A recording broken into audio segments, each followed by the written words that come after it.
महापालिकेत भाजपने प्रथमच अभूतपूर्व असं हुकुमी बहुमत मिळवलं असून त्यांच्या पक्षाला एक हाती सत्ता मिळाल्यानं आता स्वीकृत सदस्यांसाठी शहरामधील तिन्ही आमदारांकडे आणि पालकमंत्र्यांकडे आग्रह करण्यात येत आहे। दरम्यान प्रभाकर जामगुंडे, रोहिणी तडवळकर, प्रवीण डोंगरे आदींची नावं निश्चित करण्यात येत असल्याचं विश्वसनीयरित्या समजतंय। महापालिकेची 102 सदस्य संख्या असल्यामुळे नवीन नियमानुसार एकूण 10 स्वीकृत सदस्य हे असू शकतील। त्यापैकी भाजपच्या पारड्यामध्ये 9 सदस्यांचं मोल आहे। तर निवडणुकीमध्ये डावललेल्या आणि नाराज असलेल्यांना स्वीकृतचं आमिष दाखवण्यात आल्यामुळे आता नेत्यांकडे त्यांना आग्रह हा सुरू केला आहे। जामगुंडे यांच्यासारख्या अनुभवी आणि पारदर्शक कारभार करणाऱ्या सदस्याची जी निश्चितता आहे ती गरज असल्यानं त्यांच्या नावाची प्राधान्यानं विचार हा होऊ शकतो।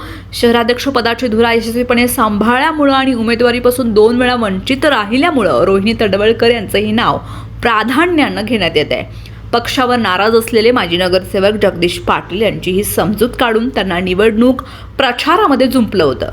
त्यांना ही स्वीकृत माध्यमामधून न्याय देण्याचा प्रयत्न राहील असंही समजते।